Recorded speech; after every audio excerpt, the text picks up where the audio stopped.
அன்பர்களே, அன்பு வணக்கங்கள். ஒரு அன்பர் குரு தற்கொலை, கொலை, விபத்து போன்ற அகால மரணங்களால் ஏற்படுகின்றவர்களுடைய சாவு விதிப்படி நடக்கிறதா என கேள்வி கேட்டிருக்கிறார். அற்புதமான கேள்வி.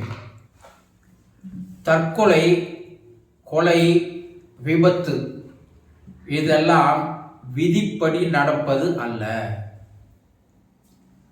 இறைவன் நமக்கு சில ஆயுள்களை நிர்ணயித்திருக்கிறான். அந்த ஆயுள்களை நீடித்துக் கொள்வது, குறைத்துக் கொள்வது நம்முடைய கையில் தான் இருக்கிறது. உடலை நல்ல ஆரோக்கியமாக வைத்து கொண்டால் உடலை சரியான யோக பயிற்சியின் மூலமாக அந்த ஆயுளை நம்மால் நீடித்து கொள்ள முடியும். இப்போ நம்ம ஜாதகம் பார்க்குறோம். அந்த ஜாதகத்தில் நமக்கு ஆயுள் எவ்வளவு என்று அந்த ஜாதக கணிப்பு எழுதியிருப்பார்கள். ஆனால் அந்த அவர்கள் எழுதியிருக்கின்ற கணிப்புக்கு முன்னாலேயே நமக்கு மரணம் வருகிறது. சிலருக்கு அந்த ஜாதக கணிப்புக்கு அப்பாலும் ஆயுள் இருக்கிறது. அப்போ கைரேகையை பார்க்கிறார்கள். அதில் ஆயுள் ரேகை என்று ஒன்று இருக்கும் இல்லையா? அந்த ஆயுள் ரேகையில் உங்களுக்கு இவ்வளவுதான் வயது, இத்தனை ஆண்டுகள் தான் நீங்கள் வாழ முடியும் என்று தெளிவுபடுத்துவார்கள். ஆனால் ஒரு மனிதன் நினைத்தால் மேற்கொண்டும் நம்மால் வாழ முடியும்.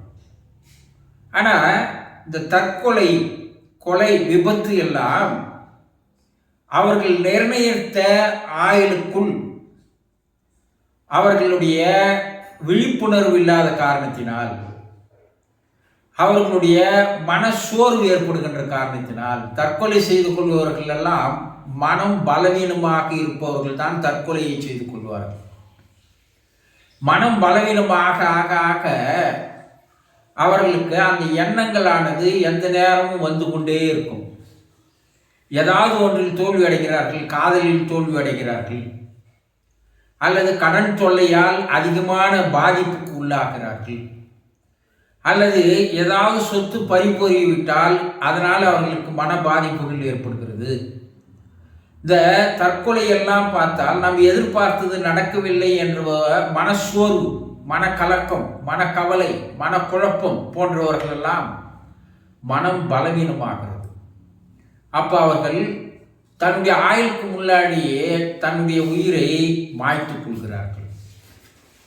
கொலை அவர்கள் எதிர்பார்த்து நடப்பதல்ல. நல்ல ஆரோக்கியமாக இருப்பார்கள், உடல் நல்ல ஆரோக்கியமாக இருப்பார்கள், நல்ல வாழ்வு வாழ்ந்து கொண்டிருப்பார்கள்.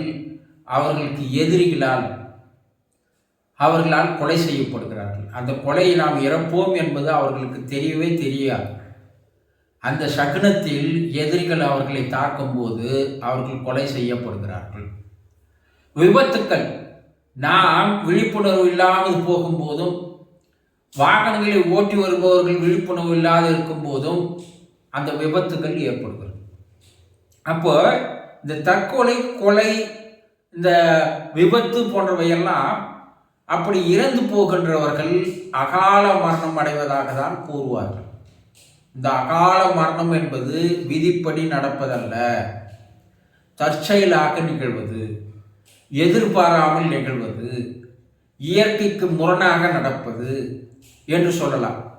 அப்படி இறந்து போகிறவர்கள் குறிப்பிட்ட ஆண்டு காலம் அவர்கள் இந்த பூமியில் வாழ்ந்து இருக்க வேண்டும் என்று நிர்ணயித்திருப்பார்கள். ஒரு 80 வருடம் அவங்க வாழ்ந்திருக்கணும் அப்படின்னா அவங்க 40 ஆண்டுகளில், 60 ஆண்டுகளில், 30 ஆண்டுகளில் அவர்கள் கொலைக்கோ, தற்கொலைக்கோ, விபத்துக்கோ ஆளாடுகிறார்கள் என்றால் அவர்கள் மீதி இருக்கின்ற அந்த ஆயுள் காலத்திற்கு இந்த பூமியிலே தான் அவர்கள் ஆவிகளாக, பேய்களாக வாழ்வார்கள். இந்த பேய்கள், ஆவிகள் என்பது துர்மரணம் அடைந்த ஆன்மாக்கள் தன்னுடைய ஆசைகளை நிறைவேற்றி கொள்ளாது அவர்கள் எதிர்பாராமல் இங்கேயே இறந்து போகின்ற காரணத்தினால் அவர்கள் இந்த பூமியிலேயே தான் ஆவிகளாக, பேய்களாக வாழ்வார்கள்.